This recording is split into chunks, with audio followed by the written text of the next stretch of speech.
As you saw by the title, I think Siren's Curse is going to disappoint the coaster enthusiast community. Just let me explain, I've got 6 reasons why. Let's get right into the video. Starting off, we have the Restraints. This is using the Vekoma vest restraint, and personally I don't really like these restraints, I find them restrictive. I wish they went with some lap bars, which would just be great, but these vest restraints, as you can see on screen, they just don't look very good, do they? Next up is more of a complaint towards the tilt coasters, because personally I think they're a huge gimmick. I don't think there's any benefit to having it on a coaster.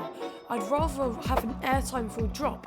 If you're in the front row for Siren's Curse, as you can see by the POV on screen, all you have is essentially a downwards helix. It doesn't look very good. And in the back, you'll just instantly go into a straight track then the downwards helix. And you do get some decent speed. It is like 160 feet tall. But I just think the tall coaster element is a big gimmick. Now, after this drop, there are some great elements, 2 to be exact. As you can see on screen, they do look really fun. However, after this, I feel like it kind of meanders and wastes speed, because it does pick up a ton of speed, but it doesn't really use it in a fun way. Instead of crazy airtime or elements, it just cruises around some drawn out turns and a little heartline roll. Also, what could have been there instead?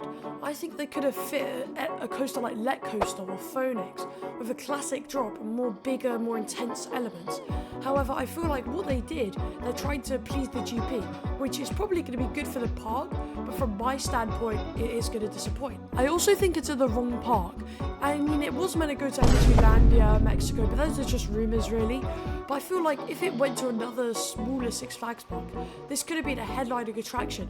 However, with Cedar Point with the likes of Steel Vengeance, Maverick, it's just not going to stand out, and it's not going to be used to its full potential, you know. I feel like this is going to be a great attraction at somewhere else. And lastly is the theming. Now, this might be a bit whack. I mean, I do value theming a lot in a coaster. And when I heard, you know, there was a new park going to a Six Flags chain, or a new coaster, sorry, I wasn't expecting there to be theming. However, to be honest, as you can see by some of the construction photos, it's probably just going to be slapped on a field and that's it. Not even stylized like Hyperion. And that's my last point, so yeah. That's where I'm going to end off for today. If you disagree, comment below, and it means the world to subscribe, so bye.